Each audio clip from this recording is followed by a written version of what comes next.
Hello, welcome back to Pipe and Skill. Got it right this time. Today we're going to do a couple of different jobs. We're going to talk about solvent-weld and push-fit waste fittings. Go through some of the tools again that we use. We have 1 1/4, 32, 34, 36mm waste pipe. This one here is the solvent-weld type, the one that you use glue for. And the one over here is a push-fit type, use the push-fit fittings for. So the solvent-weld fittings look like that. This is an 1 1/4 of this size. On the back it says here 36mm solvent-weld fitting. The push-fit type is a different size, and I'll show you in a second. That comes down as 34mm. And the reason I'm telling you that is there's a coating or a different layer on the solvent-weld pipe than there is from the push-fit pipe. But even then, you couldn't glue a solvent-weld fitting onto the push-fit pipe, as it's a totally different size and it's too small. Same thing goes for the push-fit fitting and the solvent-weld pipe. It's too big, it can't go on. So even if you were to put the glue on, which wouldn't work, you wouldn't get the pipe in the fitting either. So the first thing we're going to do is we're going to cut the push-fit pipe, and we're going to use one or two things. We've got the pipe slice, which is like the copper ones we used. We used to use, as plumbers, was a hacksaw. And I'll cut a bit with this and I'll try and get it straight. The downside with this is, when I cut the pipe, I would create a lot of shavings, and I've got this bad edge on it. So to get that off, I would have to go through the process of filing off the inside and get rid of all the swarf, and then it would have to file the outside for the same reason. And you would end up in a bathroom with all these small white shavings everywhere. Now, we have the 1 1/4 pipe slices. They come in 1 1/2 and in 2 inch. It's got a protector. These ones that we're using at the moment are Monument, with a very sharp blade just in there, very small, which is why you've got the protective cover.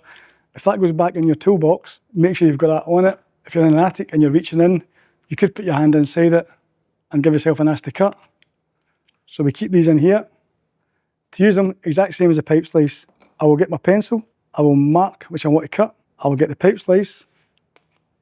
There's arrows on it showing you the centre of where the blade is. Squeeze it and then twist, and you get a perfectly straight cut, and there's no swarf on it or anything, so there's no mess. Now, if we're using the push-fit fittings, what I don't want to do is just push the push-fit on straight away like that. Because that's a sharp edge, an angle, that could, in theory, either tear the washer or push the washer clean off. So what I'd need to do with that is, I would get a file and just give the edge a chamfer. All I'm doing is putting a very small angle on it. And this hopefully should mean when I push it in the fitting, I'm not going to tear the washer off. I'll also use some lubricant spray. You also buy that in a tub in solid form. The small tubs are handy. Spray a bit on the pipe.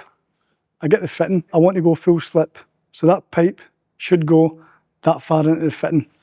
If it goes that far in, I create a lip there, which can catch debris, skin, hair, soap, and at a later date cause a blockage. I put the fitting on, and I'm listening for a noise again, like I did with the speed fit pressure fittings. And there, that's the noise I'm looking for.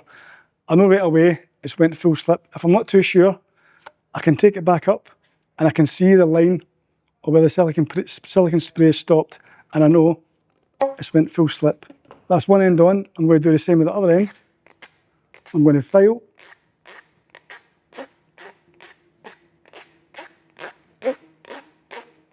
Then, again, I can spray the pipe, I can spray the fitting.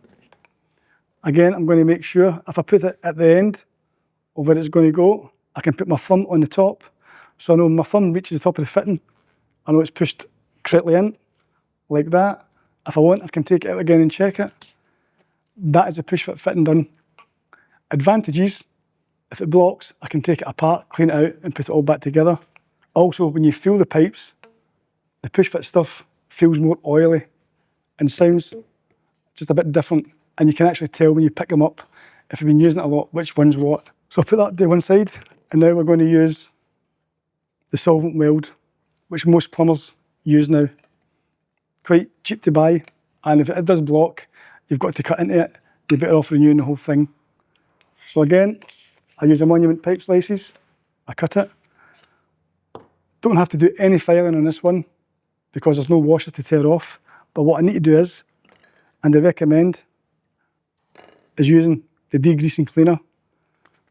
Most people don't really use the degreasing cleaner, but they should. All I need to do with that is I take it off. Again, smells really strong. Put some on a cloth, wipe the end of the pipe. That gets anything on it, any contaminants. I can take that all off. So it's a bit like, in a way, cleaning the pipe before you put flux on it. I can do the other end, give it all a clean. It dries really quick. Make sure the lid's back on it. The reason you put the lid back on it, if you're doing this in a small room, like a bathroom, and there's not a lot of ventilation, you can be overcome by the fumes, even 1 or 2 tubs. Because also, the Solvent-Weld, the glue, is very strong as well. So I can open that up. I know for a fact these pipes are drying out, and all I do, just like the flux we've done before, is put a smear on, I get the fitting, I hold the fitting up, and again, I can twist it in. And if there's any excess glue on the outside, it's good practice just to wipe it off. I'll do the next one. Again, that's all been cleaned. I put some glue on it. You can put some glue inside the fitting if you want to make sure as well, but again, like the flux, you want to push it out of the fitting, not inside, because it could cause a snag and block later date. Again, twist it in. Any excess, get a cloth, wipe it off. If we give that a couple of minutes, we'll let that set, and that's good to go. Again, if you see a difference, if this blocks, I can take it all apart, clean it out, put it back together. All it's cost is my time to take it apart and clean it out. With this one, I've got to do a bit of cutting or renew the pipe in total and get rid of all the blockages. So this one, Solvent-Weld, this one's push fit. Also, the reason we also use push fit in the workshop is these smell far too strong. If I've got 20 students, if I've even got 10 tubs out, we can be overcome by the fumes, so it's really strong. And we get 10, 15, 20 uses out of the push fit fittings as well. But the principles are roughly the same. But most plumbers use a Solvent-Weld, and some people prefer the old push fit. All done. All right, that one's done. Done. You can smell that, can't you? Yeah. How strong is that? That's just 2 brand new tubs. We'll all be jumping a bit like kites in here if you've done that, wouldn't we?